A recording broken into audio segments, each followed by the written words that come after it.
Queen Jhansi.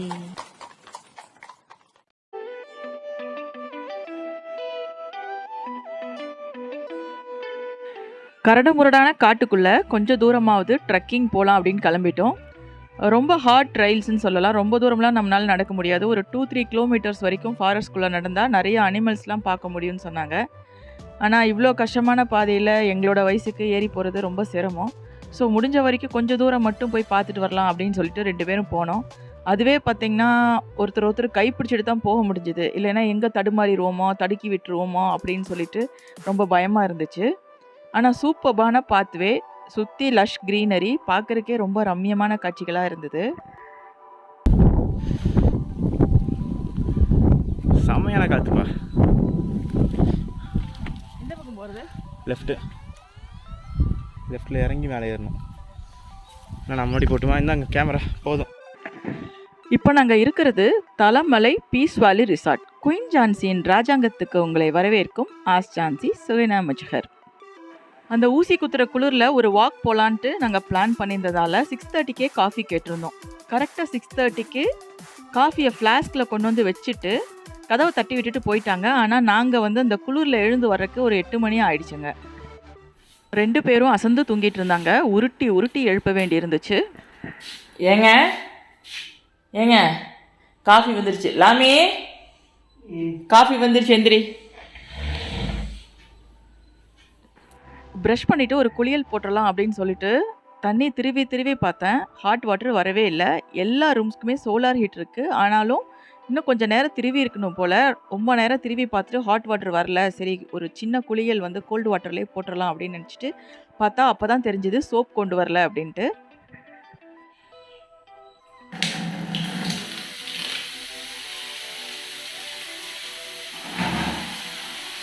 இன்னும் soap இல்லாமலே குளியல் போட்டுட்டாங்க. ஆனால் நான் என்ன பண்ணேன்னா, மேலுக்கு சும்மா தண்ணி மட்டும் ஊற்றி வாஷ் பண்ணிவிட்டு முகத்துக்கு நம்ம டூத் பேஸ்ட் இருக்கு இல்லைங்க, அதை கொஞ்சம் தண்ணியில் கரைச்சி கையில் போட்டு தேய்ச்சி அதை வச்சு நான் முகத்தை கழுவுனேன். ஆனால் நல்லா தான் இருந்தது. என்ன ஆச்சு அப்படின்னா, எப்படி நம்ம பெப்பர்மின்ட் சாப்பிட்டுட்டு நம்ம தண்ணி குடித்தா ஜில் ஜில்னு இருக்கும் ஒரு மாதிரி, அதே மாதிரி முகம் ரொம்ப நேரம் ஜில் ஜில்னே இருந்தது. நல்லா தான் இருந்தது. ஆனால் அந்த ஜில்லிப்போட வெளியே காற்றுக்குள்ளே வரும்போது ரொம்ப குளிர்ற மாதிரி ஃபீல் ஆச்சு. ஸோ டூத் பேஸ்ட்டில் முகத்தை கழுவிருக்கேன்னா பாருங்களேன் எவ்வளோ கிரேட்னு.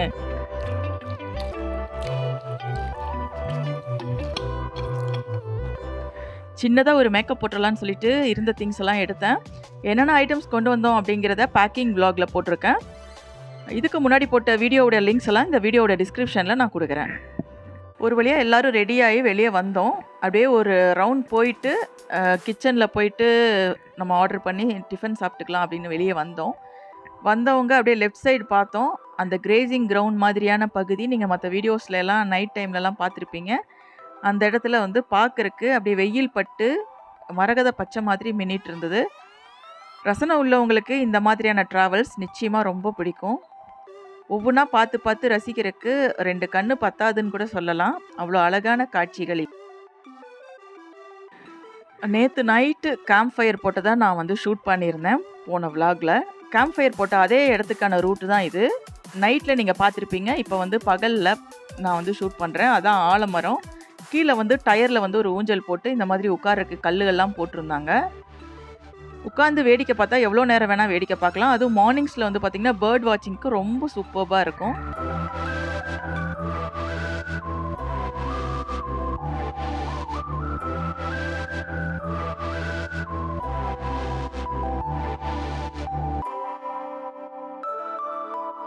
இதுதாங்க கேம்ப் ஃபயர் போட்ட இடம். இந்த மாதிரி பெஞ்சஸ் மாதிரி கட்டி விட்டுருக்காங்க கேம்ப் ஃபயர் போட்டு ரசிக்கிறதுக்கு. நான் நேற்று வீடியோவில் நான் அதை இன்க்ளூட் பண்ணியிருக்கேன் கேம்ப் ஃபயரை.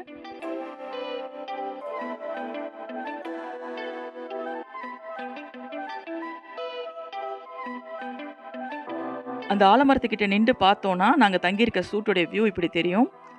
இந்த இடத்துல இந்த கேட் வழியாக போனால் உள்ளே வாலிபால் கோர்ட் மாதிரி வச்சுருக்காங்க. சென்டரில் பாருங்கள், உங்களுக்கு கொஞ்சோன்னு தெரியுது. சுற்றி லான் வளர்த்து நடுவுக்க மட்டும் கோர்ட் வச்சுருக்காங்க.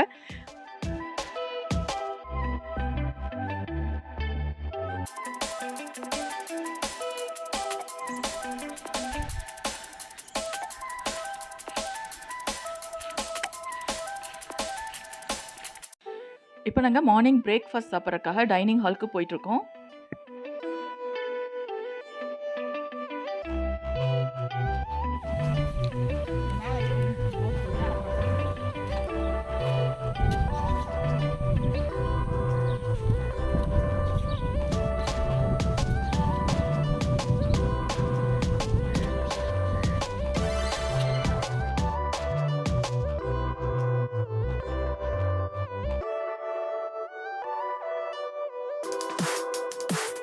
நெய் ரோஸ்ட்டு கேட்டிருந்தோம்.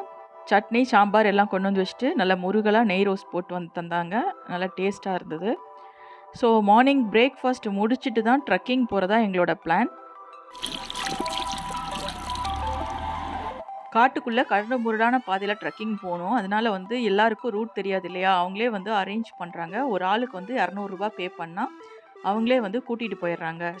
அதுக்கு முன்னால் ஸ்விம்மிங் பூல் போய் பார்ப்போம் அப்படின்னு சொல்லிட்டு போனோம். ஸ்விம்மிங் பூல் வந்து வெளிச்சத்தில் நல்லா பார்க்கறக்கு தண்ணி கொட்டிட்டு நல்லா ஒரு சில்லுன்னு இருந்தது. ஆனால் வந்து ஆழம் அதிகம், கொஞ்சம் முன்னாடியே இறங்குறதுனா இறங்கலாம் அப்படின்றதுனால நான் இறங்கல. லாமீனுக்கு மட்டும் நல்ல நீச்சல் தெரியும், எனக்கு வந்து ஓரளவுக்கு தான் தெரியும். அதனால் கொஞ்சம் பயமாக இருந்தது. நான் அவனை மட்டும் இறங்குடா அப்படின்னேன், ஏன்னா என்கிட்ட வந்து அண்டர் வாட்டர் கேமரா இருந்தது. ஸோ அதை போட்டுட்டு இறங்கு அப்படின்னேன். பட் ட்ரெஸ் எல்லாம் இது நனைஞ்சிரும் அப்படின்னு சொல்லிட்டு அவரும் இறங்கலை. சும்மா சுற்றி வந்து வேடிக்கை பார்த்துட்டு ட்ரக்கிங் போகிறதுக்கு நாங்கள் கிளம்பிட்டோம்.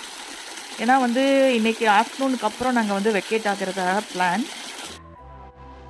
சத்தியமங்கலம் போய் பண்ணாரி போய் திம்பம், மாசனூர், தாளவாடி தாண்டி நாங்கள் வந்து தலமலை போனோம். ஸோ ஒரு சுற்றுப்பாதையை எடுத்து போனதுனால ரொம்ப தூரம் பயணிக்க வேண்டியிருந்துச்சு. டைமும் ரொம்ப அதிகமாக இருந்தது. அதனால் ரிட்டர்ன் ஜேர்னியும் நம்ம அதுக்கு தகுந்த மாதிரி பிளான் பண்ணணுன்ட்டு நாங்கள் நினச்சோம். இங்கே check in and check out time மதியம் வந்து 12 o'clock தான். ஆனால் நாங்கள் வந்து சேர்ந்ததே ஈவினிங் வந்து ஒரு 4-5 மணி ஆயிடுச்சு. அதனால் கெஸ்ட்டு யாரும் இல்லாததுனால கொஞ்சம் டைம் எடுத்து போகிறக்கு எங்களுக்கு அலோவ் பண்ணாங்க. ஆனாலும் கூட நாங்கள் மதியம் லஞ்சு முடிஞ்சதையுமே செக் அவுட் பண்ணுறதா தான் பிளான் பண்ணியிருந்தோம். அப்படியே நேராக போனால் வர்றது தான் டென்ட்டுங்க. துணியில் வந்து டென்ட் மாதிரி பண்ணியிருக்காங்க. அங்கேயும் நம்ம தங்கலாம். ஒரு ஆளுக்கு ₹500 ₹600 தான் கட்டணும். ஈஸியாக பஸ்லேயே வந்துட முடியும். இங்கே திம்பம்லேருந்து பஸ்ஸில் வந்தோம்னா கரெக்டாக நம்ம வந்து ரெசார்ட் கிட்டேயே இறங்கிக்கலாம். அங்கேயே ஒரு ஸ்டாப்பிங் இருக்குது. அண்ட் இதை தாண்டினோம்னா காட்டேஜஸ்க்கு வந்து பெர் ஹெட்டுக்கு 1000 அந்த மாதிரி. நாங்கள் தங்கியிருந்த சூட்டுக்கு வந்து பர் டேக்கு வந்து 3500. அது வந்து 4 பேர் தங்குற மாதிரி. இப்போ நான் சொல்கிறதெல்லாம் இந்த வீடியோ ரெக்கார்ட் பண்ண டேட்டில். இன்கேஸ் நீங்கள் இந்த வீடியோவை லேட்டாக பார்த்தீங்க அப்படின்னா நான் கீழே டிஸ்கிரிப்ஷனில் அவங்க ஃபோன் நம்பர் தரேன், அவங்கக்கிட்ட செக் பண்ணிக்கோங்க. டென்ட் அப்படின்னா இந்த மாதிரி தான் இருக்கும். கதவு இருக்காது, ஜிப்பு மாதிரி இருக்கும். அதை ஓப்பன் பண்ணால் உள்ளே வந்துட்டு பெட்டெல்லாம் போட்டு வச்சுருப்பாங்க. அப்படியே அதை கடந்து கொஞ்சம் தூரம் போனோம் அப்படின்னா மறுபடியும் வந்து ஒரு கிரவுண்ட் வருது. அங்கேயும் வந்து ஒரு ஃபயர் பிளேஸ் இருக்குது. இன்கேஸ் 2 கேங் ஒன்றா வந்துட்டா 2 இடத்துல கேம்ப் ஃபயர் போடுறாங்க. ஸோ இந்த வழியாக போகும்போது ஒரு கேட் இருக்குது, பெரிய கேட்டு. அது வந்து நம்ம அந்த காம்பவுண்ட் விட்டு வெளியே போகிற கேட். அந்த கேட்டை வந்து ஏன் க்ளோஸ் பண்ணியிருக்காங்கன்னா காட்டு பன்னிங்களோட தொந்தரவு வந்து ரொம்ப அதிகமாக இருக்குங்கிறனால க்ளோஸ் பண்ணியே வச்சுருக்காங்க எப்போவுமே. அதை வந்து ஓப்பன் பண்ணால் தான் நம்ம ட்ரெக்கிங் போகிற இடம் வந்து வருது. ஒரு ஆளுக்கு ₹1000 சொன்னேன் இல்லைங்களா, அந்த காட்டேஜஸ் தான் இப்போ நீங்கள் பார்த்துட்ருக்கிறது.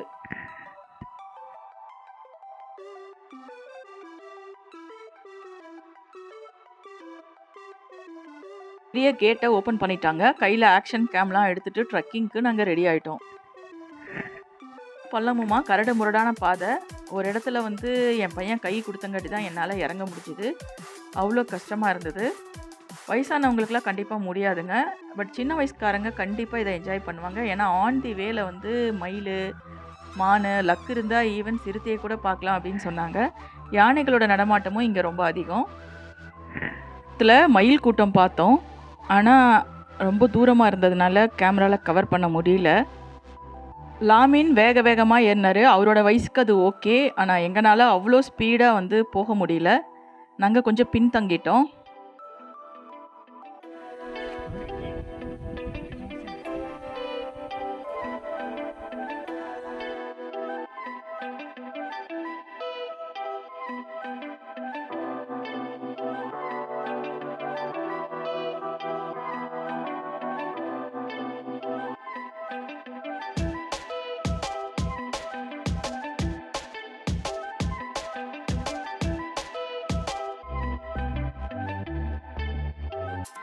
ஆக்சுவலாக நாங்கள் வந்து கொஞ்சம் தூரம் மட்டும் போய் நின்று பார்த்துட்டு இருந்தோம். கைடும் வந்து போயிட்டாரு. ஆனால் அந்த கேட் வந்து லாக் பண்ணல. கேட்டுக்கு வெளியே தான் நாங்கள் நின்றுட்டுருந்தோம்.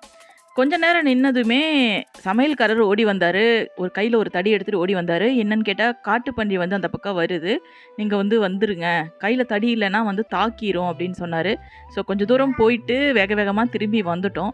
எங்கள் ட்ரெக்கிங்கையும் அதோட முடிச்சுட்டோன்னு சொல்லலாம். ஏன்னா வந்து ரொம்ப ரக்கட், என்னால் வந்து ஏறவே முடியல, மூச்சு வாங்க ஆரம்பிச்சிருச்சு. அவருக்கும் வந்து இப்போ தான் கொஞ்ச நாளைக்கு முன்னாடி காலில் ஃப்ராக்சர் ஆகி சர்ஜரி பண்ணியிருக்கோம். அதனால் அவர்னாலையும் அந்தளவுக்கு ஏற முடியல. முடிஞ்ச வரைக்கும் ஏறி போய் கொஞ்சம் பார்த்துட்டு வந்தோம்.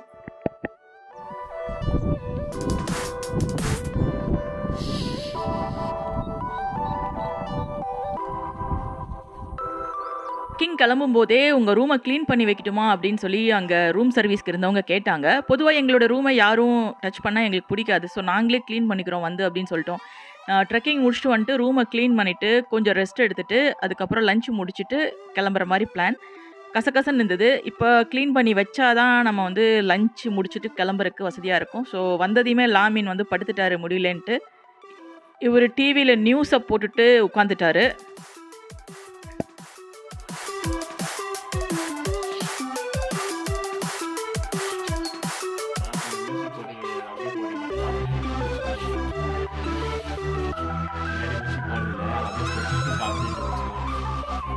லஞ்சுக்கு வெஜ் மீல்ஸ் மட்டும் போதும்னு சொல்லியிருந்தோம்.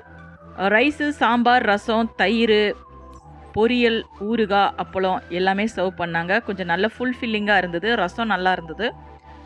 ஸோ திருப்தியாக சாப்பிட்டுட்டு நாங்கள் என்ன பண்ணோன்னா, கொஞ்சம் திங்ஸ் எல்லாம் பேக்கும் பண்ணிவிட்டு ஒரு 2 hours ரெஸ்ட் எடுத்துகிட்டு போகலாம் அப்படின்ட்டு பிளான் எங்களுக்கு. ஏன்னா சாப்பிட்டதுமே வண்டி ஓட்டணும் அப்படின்னா கண்டிப்பாக அந்த ஹில்ஸ்க்கு ஒரு மாதிரி ஒமட்டிட்டு வரும். அதனால் 1 or 2 hours ரெஸ்ட் எடுத்துகிட்டு ஒரு 3 அல்லது 4 o'clock மாதிரி கிளம்பிடலாம் அப்படின்ட்டு தான் பிளான் பண்ணியிருந்தோம்.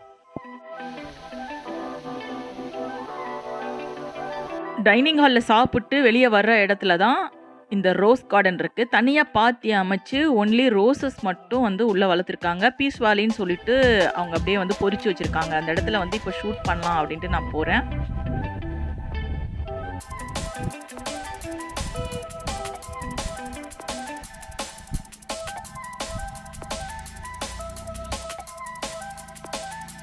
அங்கங்கே இந்த மாதிரி நூல் ஊஞ்சல் போட்டிருக்காங்க, படுத்துகிட்டே ஆடுற மாதிரி.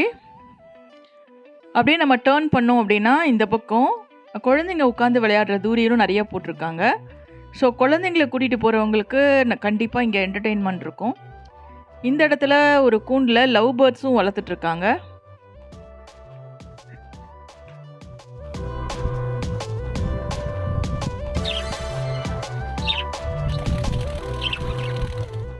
எங்கள் ரூமுக்கு ஸ்டெப் ஏறுற இடத்துல இருந்த ஒரு அழகான செடி இது. இந்த மாதிரி ஆர்னமெண்டல் பிளான்ஸ் அங்கங்கே வச்சுருக்கிறது ரொம்ப அழகாக இருக்குது பார்க்குறக்கு. பேக்லாம் எடுத்து ஒன்று ஒன்றா வெளியே வச்சுட்டு நாங்கள் கிளம்பிட்டோம். எப்போவுமே வந்து எந்த ஊருக்கு போனாலுமே கிளம்பும்போது ரூமை ரொம்ப கசகசன்னு போட்டு வந்தால் இவருக்கு பிடிக்காது. குப்பையெல்லாம் எடுத்து போட்டுட்டு பெட்ஷீட்லாம் மடித்து வச்சுட்டு ஓரளவுக்கு நீட்டாக அரேஞ்ச் பண்ணிட்டு தான் போகணும் அப்படின்னு நினைப்பாரு மஜ்னு. இன்கேஸ் அங்கே விளக்கமாக இருந்ததுன்னா எடுத்து கூட்டிகிட்டு தான் நாங்கள் வருவோம், கூட்டி வச்சுட்டு நீட்டாக. ஸோ இப்போ வந்து டைம் ஒரு 4 o'clock இருக்கும். கார் ஏற போகிறோம். காரில் வச்சுட்டு வா. ஏங்க இதில் தண்ணி கொஞ்சம் வாங்கிக்கிங்க. இரு, என் பேக்கே தரேன். எல்லாத்தையுமே வச்சிடலாம் காரில், எனக்கு எதுவும் தேவையில்லை. தண்ணி மட்டும் வாங்கணும். இந்த புடி ஆறு. இந்தா ஸ்நாக்ஸ் பேகு. ஏதாவது ஒரு வேணும்னா ஒரு தடவை பாத்ரூம்குள்ளே வேணால் போய் பார்த்துட்டு வந்துடுறேன். லாமின் பேக்ஸ்லாம் எடுத்து 1 by 1 காரில் வைக்கும்போது மஜ்னு வந்து பில் செட்டில் பண்ண போனார். ஆக்சுவலாக நான் ஆல்ரெடி சொல்லியிருந்தேன், இந்த ரூம் ரெண்ட் வந்து 4 பேர் தங்குற ரூமுக்கு 3500 per day. அது இல்லாமல் ஃபுட்டு எக்ஸ்ட்ரா. நாங்கள் வந்து ஒரு 3 பேர் 4 வேளை சாப்பிட்டோம். மொத்தமாக எங்களுக்கு வந்து ஒரு 2000 ஆச்சு ஃபுட்டுக்கு. கொஞ்சம் அஃபோர்டபுள் தான். பார்க்க போனால் எங்களுக்கு வந்து 3500 ப்ளஸ் ஃபுட்டுக்கு வந்து ஒரு 2000 அப்படின்னா 5500 தான். ப்ளஸ் வந்து டீசல் எக்ஸ்பென்சஸ் காருக்கு. ஸோ எல்லாமே சேர்த்தா கூட ஒரு 10,000க்குள்ளே தான் ஆகும். அதுக்கு மேலே ஆகிறதுக்கு சான்ஸே இல்லை. ஏன்னா நம்ம இங்கே ஷாப்பிங்லாம் போகிறது இல்லை. எங்கே போனாலுமே ஷாப்பிங் அவாய்ட் பண்ணிட்டாலே நம்மளோட பட்ஜெட் கணிசமாக குறைஞ்சிரும்.